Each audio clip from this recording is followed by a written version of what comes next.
Welcome, sentient beings from all known universes and beyond. It's time to activate your cranial downlinks and prepare to receive a raft of discussion on a cosmic ocean of science fiction and fantasy topics, interviews with local area genre devotees, and insightful prognostication by our soothsayers of science fiction, our forecasters of fantasy, and any other beings that happen to get caught in our gravity well. This is the Galactic Driftwood Podcast.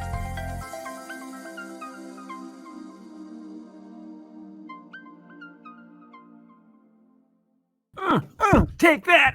Hello, hello, and welcome to the Galactic Driftwood Podcast. I'm Bill. I'm Linda. I'm Charles. I'm Jenna. And I'm Chris. And let's see. Let's take these off and see what's better. I think it was better. I think you guys were better virtually. Oh, hi there. Hello, folks. Well, we thought we'd do today's episode on virtual reality headsets. Of course, mine's not actually a virtual reality headset. No, it's more of a steampunk Halloween prop. But I have used a VR headset, and Jenna, Charles, and Chris all have their own. So Jenna's got one from Facebook, right? I've got both. I've got the Quest 1, the Quest 2, and then I've got like an early days one from Samsung that you can get free. All right. And Chris, what have you got? Yeah, this is also an oldie Facebook one. Back when they had the Oculus One, they came out with this Oculus Go, which is basically the poor man's one. Very low storage, very limited in what it can do for VR, but it was great for experimenting with VR to see whether or not you'd like it. So, has some uses. Charles, you've got what? Well, I've got one of the Oculuses. Okay. The Facebook one. I don't know which version, to be honest. Whatever was newest around Christmas. All right. Yeah. All right. So, I guess let's start with Jenna, since she's got quite the plethora of headsets there. So, Jenna, what is your take on the whole virtual reality headset world? So, I think it's really interesting how quickly they tried to push us all into this when it became a thing. Yeah. Like I said, I got this first Samsung Gear VR free through Verizon. And basically all you did was you put your phone in there so you could see, and it had apps so you could ideally would adjust to your ability to see. And you better hope to God your phone wasn't scratched to hell. Right. Trying to watch stuff through this. But it was pretty cool. I mean, it was, obviously low resolution, not the greatest in terms of clarity, but it was fun. And when we got to the Oculus One, I was really impressed with that. Because it was a lot of fun. You had to be careful because you could get motion sickness. A lot of game options, but I will say the clarity in some of the stuff, the detail wasn't as high as you'd hope, with the hype of VR, but it was still fun. Right. So now with the Oculus 2, better clarity, better refresh rate, and what I think is really appealing is that you can still play games with the Oculus One or the Quest 1. So that, if you play with a bunch of friends who have the Quest 1, you can still play with them using your Quest 2. I think that's really exciting. I think it's good that, I don't know about other VR headsets, but that meta thinking is still about engagement, so you're not leaving people behind. Yeah, more is better, as opposed to everyone now needs to upgrade. Right. Yeah.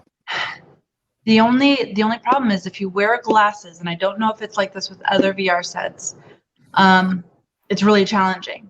Because there's not a space for that.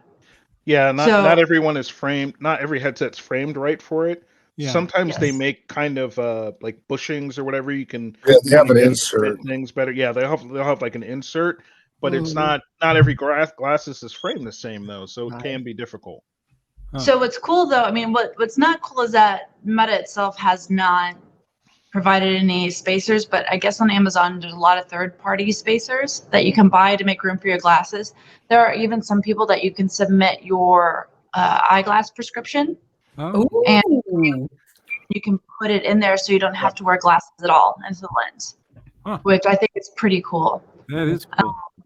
It is also neat too that you can change the width with these presets of where the lens actually falls for your face, because some people's eyes are set than others. Right. So all little things I think make a huge difference in terms of your experience in the VR, whether or not you can really get lost in it or not. Yeah. I would wonder what's preventing them from using, because this is a virtual type of reality, and they're presenting images through a lens. I wonder what prevents them from allowing you to make self-adjustments. So to be clear, you don't need the prescription type thing. Like, what's preventing them from changing the image that matches what your eyes are trying to see? I do wonder about that. I don't know. I'm not an eye doctor or anything, so I don't know what Not an optometrist. Well, for them to, unless it messes with the virtual reality aspect too much. I don't know. they're odd lenses. Yeah, you'd think there'd be like a little adjustment like you have on binoculars or something, at least to help a little. Well, it used to be that way. Like Oh. in some of the VR headsets, you would twist You it have like a by focus binocular. kind of thing on there. You're right. Okay. But prescriptions is a different type of focus adjustment. Yeah. Like, it's not truly a focus adjustment. But you can change images to adapt for that, I would think. So I don't know what prevents that. I don't, it'd be interesting to know. I want a VR headset that's got a laser in it that looks at my eyes and then automatically accounts for my... So there is now and some newer ones, and Jenna, maybe on the Quest 2, but I can't remember who was doing it, but there is now eye tracking that's getting introduced in VR headsets. Where as you look, what will happen is the focus of the image will shift with your eye. That way it guarantees you have the best possible image, if you will, depending on where you're looking at in that virtual reality set. Interesting. The Vive Pro 2 is the one that does it. Okay. That does pose an interesting question with the science of eyes. They have to have an ophthalmology department. They would have to for this VR development. Like doctors. My understanding was with the development of the Quest 2, that was part of something that they had involved in that. As far as how far they went, because the Quest 2 also has like hand tracking as well. Yes. They're one of the few of like a couple maybe in the set of headsets that actually do a really good job with hand tracking. And I guess it can take. I haven't used it yet, but if you have, Jenna, but my understanding is it takes a little bit of getting used to. But they've done a remarkable job where when you look down, it almost looks like it almost feels like it's your hand. It tricks the brain, and that's how well they did with that integration. No, it I've does. seen that on the Sony PlayStation VR headset. Our friend Josh Cato has that one, and I was over there about a month and a half ago. They've got a new Star Wars Galaxy's Edge VR simulation. Oh God! So of course I had to go over and check that out.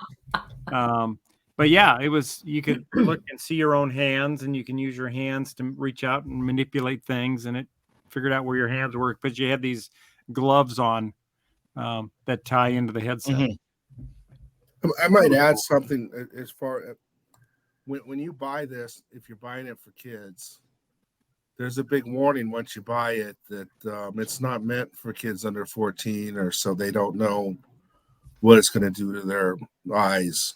Oh, the development. Yeah. Yep. So, I don't know. Beware. No, that's a good point to make, because I haven't seen that warning yet. Maybe I didn't look closely. No, maybe it's not on the new ones. It may depend on the specific headset. Some of them may have certain things that mess with your eyes, and maybe some don't. I don't know. That or just some feel like they want to be cautious. The directions. It wasn't on. I don't think it was on the box. It was in. Like inside somewhere. Yeah. It's not bothering. I feel like want to know before you purchase it for like your niece or nephew. Well, it's just something to be aware. I mean, I still let the kid, but actually, it was kind of nice because I sat there because I've got 3 kids to deal with, and I sat them down, had them read the directions that said you're not supposed to use this. Yeah. So here's I'm looking at And a so I'm really that cool. made it easier to look at the time. Yeah, I'm looking at a scienceabc.com, and it says our VR headsets safe for kids. It says VR headsets are unsafe for kids. Sony recommends users to be age 12 and above for its PlayStation VR. Oculus Rift and Samsung Gear come with age recommendations of 13 and over. And Google, with its relatively new tech, Google Cardboard, prescribes that kids only use the VR headset under parental supervision. Oh, So, but their Google Cardboard, is that where you just stick a phone in it? must Because be. it's like Yeah, that's the cardboard cardboard headset. one. Yep. That may be Yeah. a different deal because they're actually using just a regular phone that kids normally use Right. anyway. Yep. Yeah. So the actual VR headsets might be, and I'm trying to see if it says why that might be, but it's a kind of a long article. So So I want to dive a little bit into the differences between some of the VR headsets because they're not all VR, or at least some of them do a little bit more than VR. So for example, the one I have here, the original like Oculus Go or whatever, has no front cameras. It can't really display the world around you. So when you put this on, you know, you're in a place of darkness until you've booted it up and decide what it is you're going to watch or play or do or whatever. And that's true, you know, virtual reality in a completely different world. You don't see what's around you. But then we also have these other types of things that the headsets can do between augmented reality and like mixed reality. And the augmented one, I think, is coming to fruition a little bit more these days. I don't know if it makes sense with a lot of these headsets that we do have currently because they're so big. Yeah. And so you end up with this interesting thing where with augmented reality, if you're walking around, start thinking like Google Glass, yeah, right? Yeah.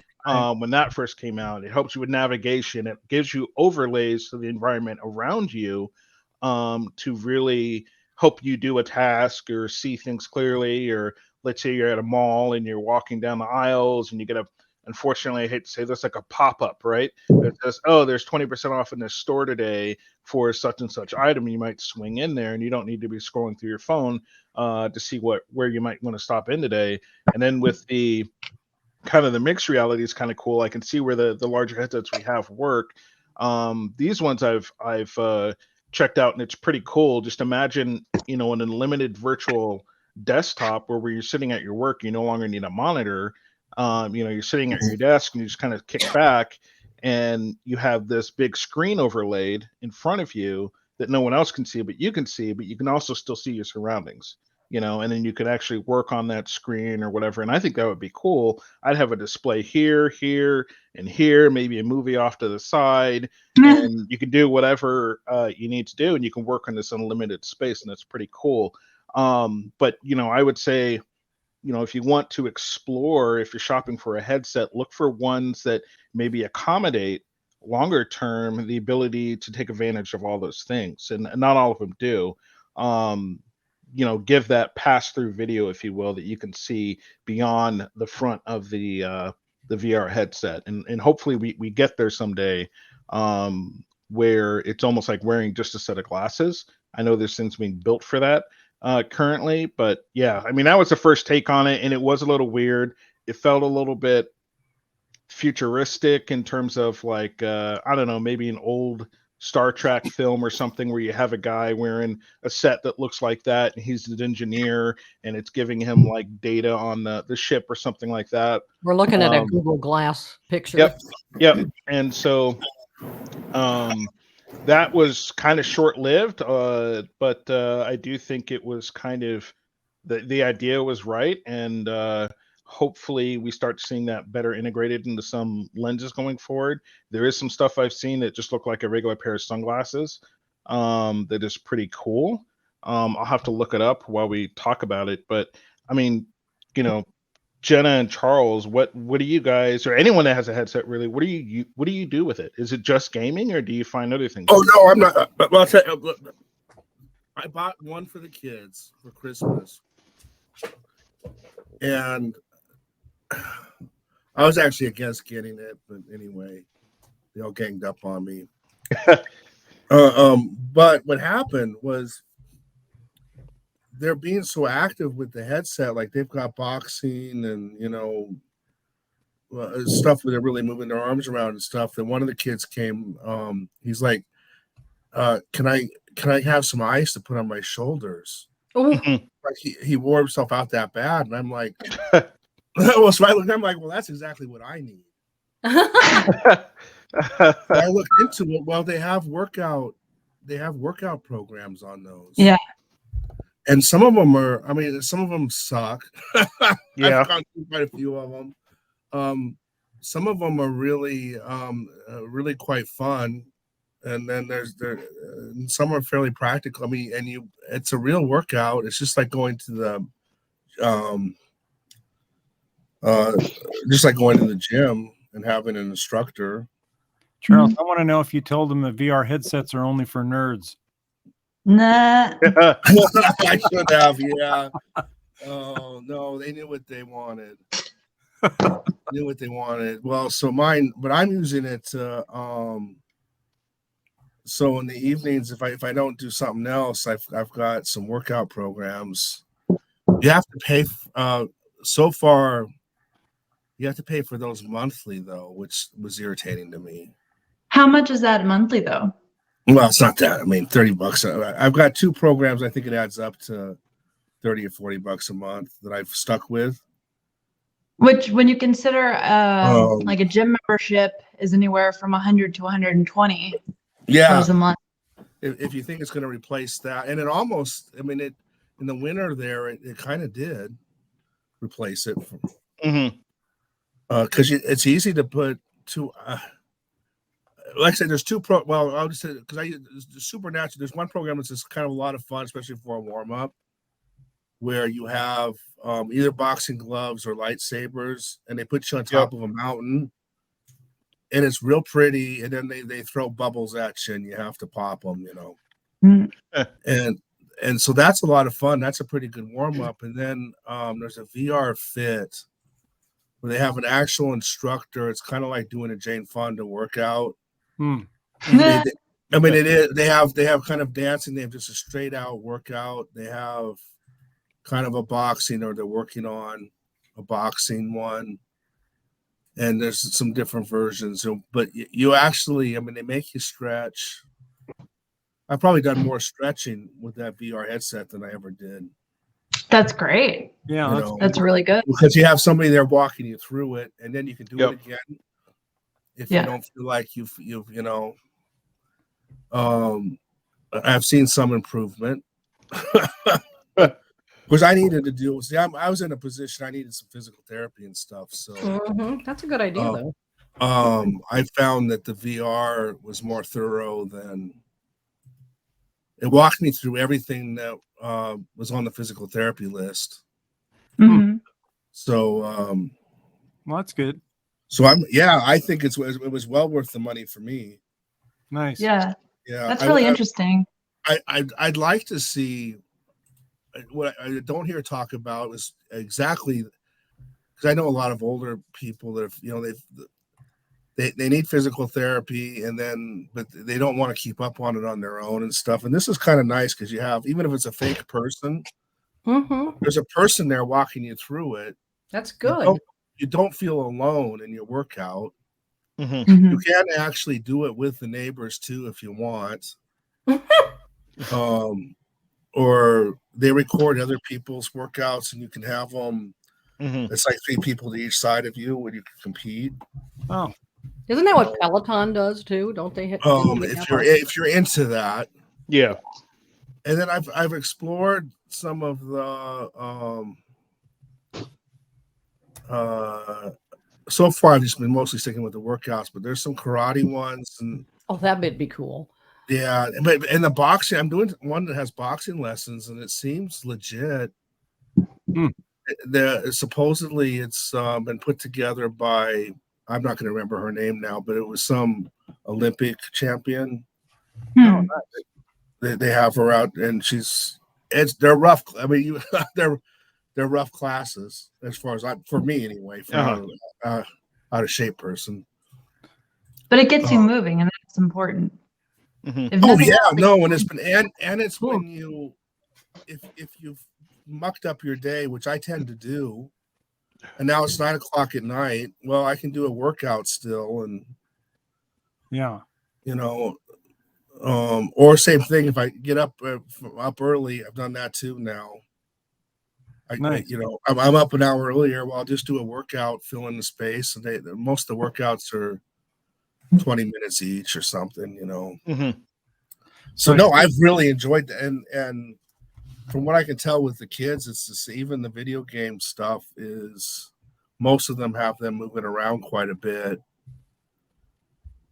So I don't feel as bad about having them play them, because they're at least getting some exercise. Yeah. Yeah. Well, I see in the this article here, I scanned down a little bit more of it, and it said part of the reason why there's no consensus around the age limit for children is that there's ethical and regulatory concerns about it, using children in experiments to figure this stuff out. Yeah. But they said they talked to a child psychologist, and she was saying that one of the worries is that children at a young age might fail to emphatically discern between reality and fantasy, leading to upbringing issues. And then an interesting thing was so of course they can experiment on rats. Sorry, Charles. I know you have a thing for rats, but they said University of California did a study, and what they found was that the behavior of the neurons in an area of the brain associated with spatial learning were altered when the rats were exposed to virtual environments. They said that more than half of the neurons completely shut down when exposed to a virtual reality environment. At a young age or the adult age? With the rats. Let's see. It They doesn't probably don't say if the specify rats it were was young in the or adult. Yeah, they probably wouldn't specify. You'd have to go find the specific report. Yeah. That, or they didn't care. It was just a sample study. Yeah, well, and that's what we have though. We've got 3 kids in one headset, and the headset, the batteries only last an hour, so they're not on it very much. Yeah. They said the other thing too is that the brain at a young age for children is very plastic, and exposure with improperly fitting devices can affect the proper functioning of the device. Children may not be able to understand how to communicate that things aren't fitting right. And they said even worse is that they've noticed that when using virtual headsets, looking at a virtual reality environment, you blink a lot less than you do in a normal environment. And they said that leads to eye strain and can lead to eye damage. Huh. Wow. Yeah, it says when you use a VR headset, you blink less than you normally do. This leads to drying out of the front surface of the eyes and increases eye fatigue. The same could be said about staring at a computer screen, though. But you're still in your real environment there, so you're blinking normally at a computer screen. They also you blink less. You don't actually. But you do blink less. I might also throw out, the kids love a game. There's a game called Gorilla Tag. Yeah. Oh my God. And they so you're a gorilla, you join other gorillas, and then you try to kick out or play tag with another gang of gorillas, all real people. And it was just like, if you really want to instill bullying into your kids, there's the game for you. Yeah. Because it doesn't take long for them to the stuff's coming out of their mouth that you don't think should be coming out of their mouth. You know? Well, I And, mean, that's in video game chat now. Like, you yeah, don't have to be but it's VR. well, this one was like you're actually an animal gang. I just thought, well, there's somebody that really, I don't know, they hit the target, that's for sure. But anyway, You know what? I mean, I don't know about other headsets if you could see this with your guys' experiments, but what's nice about the Oculus 1 and 2 is that you can download the image to your phone, or that like you can share the screen with your phone, so people who don't have the headset on can see what you're doing and what you're looking. Yeah, when I was on the me too. PlayStation, I could wear the headset and be in the Star Wars environment, and Linda and Josh could see what I was seeing on the TV while I was in there. And I found, so it goes into a little bit more detail on the issue with the eyes here. So it says there is another issue with VR headsets is something known as vergence accommodation conflict. When you normally see the world, your eye first points the eyeballs at an object, which is called vergence. And then it focused the lenses on that object, which is called accommodation. These two operations are then combined by our brain to construct a coherent picture.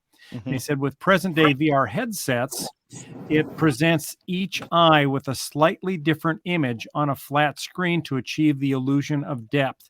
This implies that no matter how far an object appears, the eye, the accommodation part, always remains focused on a fixed point. So they said that might explain why so many neurons are shutting down, because now the brain does not have to adjust the eye to different focuses to see different things. It's presented, the eye's constantly focused on a fixed point, and it's the machine that's doing the adjustment for it. See, and that's where I wonder if the recent eye tracking that's been added and stuff like that will help with it. I think it's still. I think we've come a long way for VR. Yeah, but I think we're still so early in what it could ultimately end up being. To, like I mentioned, like having the prescriptions either baked in or have the software make the adjustments. If we know what those challenges are, I do think there are ways to overcome them. In how VR is presented to the eyes, to either make it less of an issue or just altogether a non-issue. So yeah, it'll be interesting, I think, and I also think that it depends on the environment and what you're doing with that VR headset in terms of the potential, let's say, damage that it's caused, because there are some where depth is less of an importance and less of a strain of something you're trying to figure out, especially if you're not navigating a large environment. Like I mentioned before, if we're talking about augmented reality, this is overlays and creating objects in your existing space that you can manipulate or work with. sure. And they're not messing with the depth. Yeah, But if you're going into full virtual reality, that's where things change a bit. Yeah, because Bill doesn't. I mean, the same thing has to happen when you're just looking at your computer screen all day. So, I mean, for some, I suppose, but even as I'm sitting here, like talking to you guys, I'm moving back and forth. I'm leaning in. I'm backing up, and so my eyes, the focus of my eyes is constantly adjusting. I'm not stuck at a permanent fix. Well, yeah, your change is smaller than mine. Yeah, it's less of one, but I mean, take a first person shooter running around in an environment, and you are a lot of times using the mouse to leverage the axis in which you're looking, as opposed to moving your head or something like that. I do wonder. It's not three-dimensional on a monitor I had this either. Problem when I was a younger engineer. I spent so much time looking at blueprints and stuff that I went nearsighted. Oh, because I was living in a big city, so I didn't have. I realized after it happened that I'd probably gone months without looking far away, because even walking home, I was surrounded by buildings. So, and then when I changed things up, it got a little better. yeah. Actually, Huh. got completely better. Now it's the other way around. Now I'm nearsighted, or Far side. no, I'm farsighted. That's old age. Yeah. Old age helps. So I think it's interesting to talk about these two in regards to not just fun, but your work. Because how we got a hold of these is because pandemic, COVID, you have to do factory witness tests to see how they're building and doing stuff in terms of construction, electronics, and because you couldn't have people go there, putting on these headsets to share, make comments, get interactive in terms of highlighting what you're seeing and putting together and saving those for reference are extremely helpful. And I pulled up because I was curious, okay, this is how one company is using them, what other companies are doing in terms of VR headsets and their value, and maybe why these things can continue to explode. I can say this is years ago now, because it's not. I've been involved with a project where we use VR to make the structure. So the plans were in VR, and you could put the headset on. So it was like a 3D modeling. 3D modeling, yeah. I see. So if you got confused, you could put the set on, and you could see what the completed structure looks like. It'd overlay what you have there in the shop. Right. Mm-hmm. At least that was the idea. So Jenna, from what you're talking about, then I'm assuming that if they're going to see their work in 3D in a virtual headset, they must have some sort of stereo cameras on the other side. Is somebody there with a camera that's? I think someone was there with a headset that captured it. But you didn't need a whole bunch of people when safety was an issue. Right. Right. So you just got one person there with the headset, and then multiple people can see that image. Yes. I guess. Okay. Huh. So some of the other ways they're using this is BMW is using it for safety training. Puget, don't know what this company Puget is. Systems, yeah. Yep, they're using it for safety. For assembly, VR training. MAC, which is a defense corporation, Air Force, they're using it for medical training. Finance, Bank of America is using this for training their staff, which I think is really interesting. Healthcare, AR spine surgery, the Bennett Medical Center is using it for that. Corona Friesland, that's another healthcare institution. They're using it for better prepare for healthcare professionals for hygiene and things like that, treating that. Hospital, LA Hospital is using it for trauma training. Training.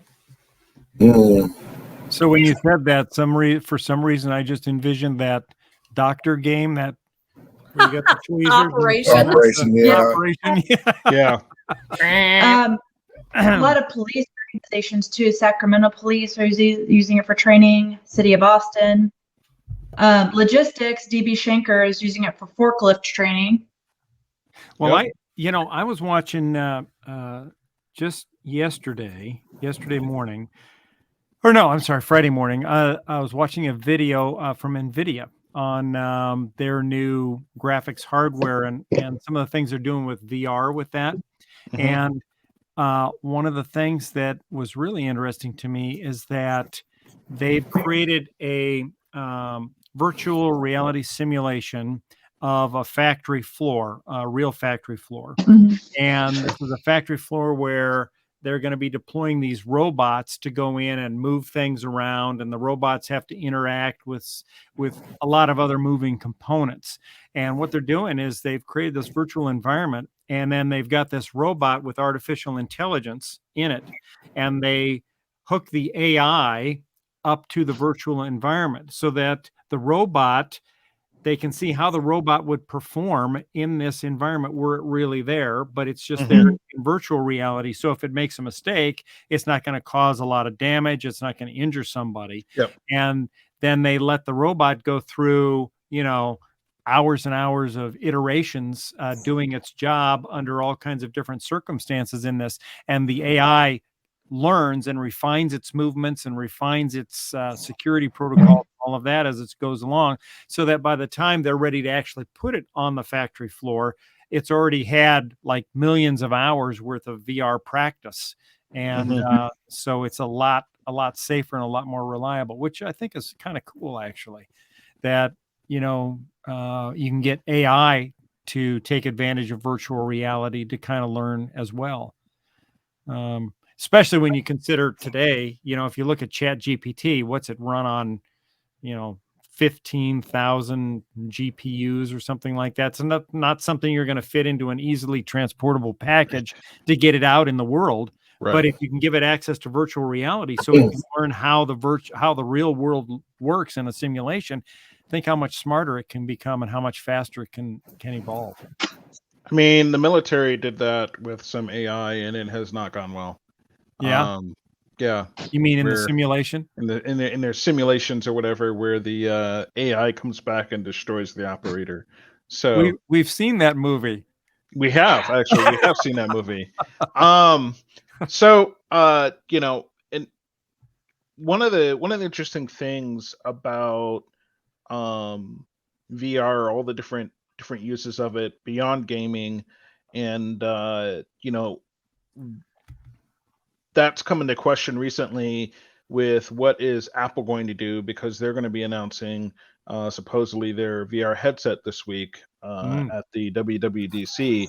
And Apple typically likes to be the last one to release whatever the next generation of stuff is. But when they do it, they take all these great ideas, and, you can argue whether this is accurate or not, but they tend to put out the best solution out there in terms of, at least it works with their ecosystem, but they raise the bar.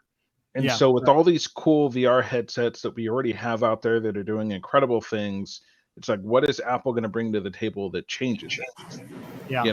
How are they going to change the game, and what's that next step? What's that next level? They've kept a pretty good lid on it so far. I haven't really seen much, but it's still in question. Is it, because Apple's thing isn't gaming. It's not like they're going to bring game to the table. So if it's not gaming, what the heck are they doing? Is it just going to be a virtual reality open world that we can all go into, and it looks the best and it operates the best, or are they going to do something different? Are they going to bring us Ready Player One? Right. Are you gonna buy that for us so we can? No, I don't think so, because and it depends. So for me, like, a limit on a VR headset is probably $500 to $1,000, right? The rumors that I'm hearing about this could be several $1,000s out the gate. Wow. But the reason for that would also be this is going to be the Cadillac of VR headsets and limited. So they would start out with the ultimate model and then work their way down to the model for the masses. But again, if gaming is not their thing, who's this for? What's it for? Yeah. So if it's going to be limited, that price is going to be high, but it may also be, what Jenna was talking about in terms of having it in the workplace. That might be the device that just completely moves things forward. For, I go to work now, and instead of me having to go out on the production floor to see an issue, I put on a headset. It accesses, whatever cameras are around, and I could virtually move throughout the production floor without having to physically go down there. Right. I don't know what that's going to be. We'll see. Maybe Apple releases a dud, but they don't have a history of doing that. No. They have a history of moving the chains forward. So it's like, what are you going to do with it? And I think Meta is on the correct path, as much as people think that they went too far into VR and augmented reality and everything like that. Their Meta's thought process is 20, 30, 50 years ahead. That's what they're looking at. They're not looking at today or tomorrow or the headset that can't do whatever today. They're looking at, no, we're investing in tomorrow, not today. They had a thing. I didn't play with it because I'm not interested, but you can have you can have your apartment and a couch and a bed or whatever, and you can set up the boundaries such that the virtual couch matches up. So you could put that set on, I believe, and walk around your place. Your home, right. Your home, but everything would be cartoonishly better. Yes. Right. and then you have a view. Would it be cleaner? It would be cleaner. Yes. You yeah. decide. You decide, messy or clean. Yeah. Yeah. And you could change your toilet to a gold toilet so you can feel like Trump. But then maybe they gamify life. Yeah. Because I was just thinking about using this for therapy in different ways that it could help people get beyond certain issues. Like, let's say you're depressed, you don't want to get up and clean, but you can see your apartment through your headset, and it's been gamified. So if you do your dishes, it's 50 points. If it's this, it's so many points. So like now it's a game to do these tasks that normally you wouldn't want to do, and there's some type of ultimate reward at the end. Oh my God. So instead of paying a therapist, you buy a VR headset instead. Yeah. Use the money towards that, and Ends this as part of your therapy, is what I'm saying. I think there's going to be all twice sorts of as uses much. like that. I guess the physical therapy, I think, is going to be big. I know they have some language learning that's like where I haven't played with it, but it puts Spanish words on your furniture again and stuff as you walk around, Oh, that's which would be helpful. Yeah. Have you guys, have any of you guys seen the movie Brainstorm? no. No. No. Really? It's old, but it's good. It's an old one, but it's a good one, and it's kind of the same thing. It's like these virtual reality headsets, but you essentially put this thing on, and somebody can put it on and record. And when it records, it not only records what they're seeing, but it records what they're smelling, hearing, tasting, and their emotions. And it all gets recorded on this special digital tape. Now, it was way ahead of its time. Yeah. Now, today, of course, it would just be recorded into memory. Yeah. Mm-hmm. And, but what happens is you take it then and you put on this headset, and you feel like you are physically living that experience. And the way they filmed the whole thing was incredible, because the parts of the show where it's not using the headset is, filmed like a normal movie, right? But the parts where they are using the headset, it goes up to like this widescreen Panavision kind of thing with super HD. And it just, you really got to see it to experience it. It's amazing the way they did it. And you almost feel like you're experiencing it yourself, really just watching the movie. And of course, the military gets a hold of it, and they start using it. Yeah. And they start using it for different purposes, where they'll go in and they'll record people that are having schizophrenic or other psychiatric episodes, and they'll record it, and then they'll play it back to somebody that they want to torture, maybe, or that they want to freak out. And then that person will go into a schizophrenic, psychiatric episode, just like the other person did. Not good. Yeah. So it's weird. And then, but the one thing that happens in the show is that the woman that develops the technology, she's working in the lab late one night, and it's actually, what was her name, Linda? I was just there. No. Yeah. She actually died, I think, during the filming of that, or towards the end of it. That's what I was about to ask, that this was the whole thing, that movie that got her killed, because supposedly her husband, who was famous at the time, didn't like her working with Christopher Walken, thought there was an affair. They were out on a yacht, and she mysteriously... So you're talking about Natalie Wood. Yeah. She doesn't help That- develop it. She helped develop the headset for it. Yeah, she helped miniaturize it and bring it down, right? And she died. She died on a boat with Robert Wagner. So Yeah, that was her husband. Yep. Yeah. Christopher Walken was there too.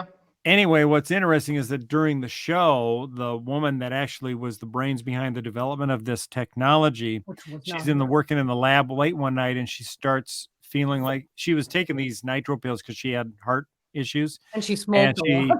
She starts realizing she's starting to have a heart attack, and she goes for nitro pills and knocks them accidentally across the room. and can't get to him. And so she realizes she can't get up and she's having this heart attack and she's going to die. So she throws the headset on and hits record. Yeah, that was her. So she records her whole death experience onto this tape.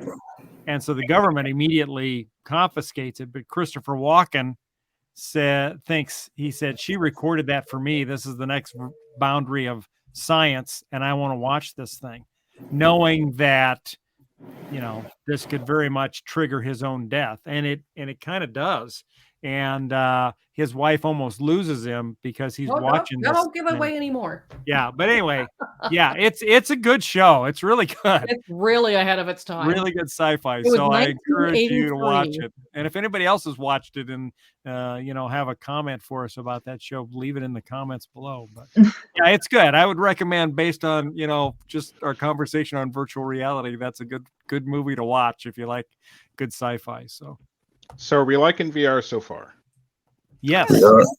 Yeah, I might throw up on a practical it took me a few days to adjust to it for the first couple programs I played anyway, because they just freaked me out.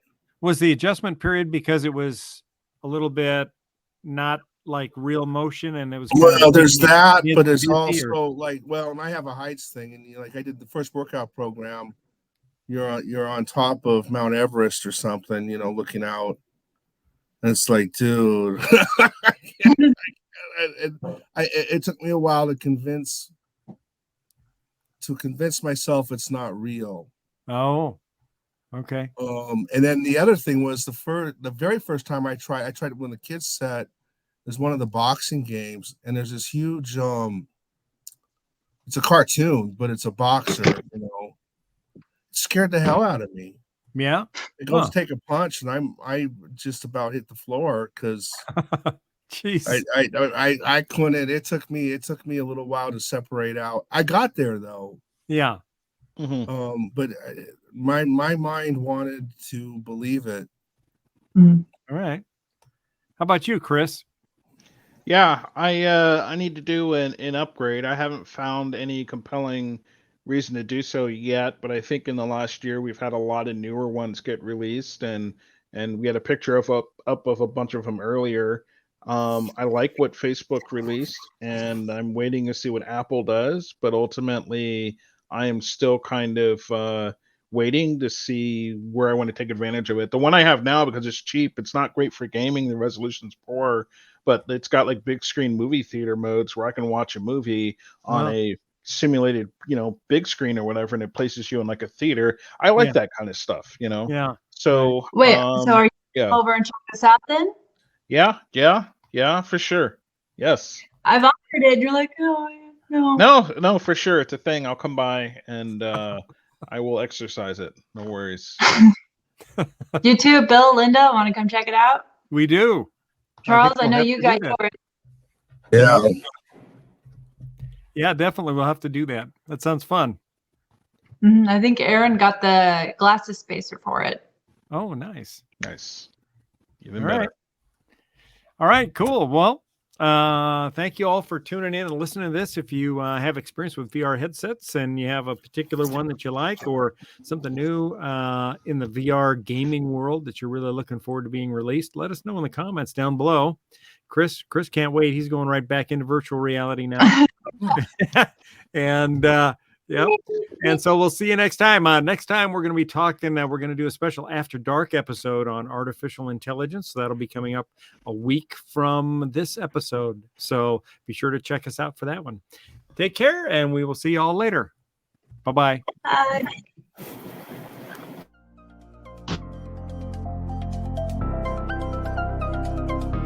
Thanks for listening to this episode of the Galactic Driftwood podcast.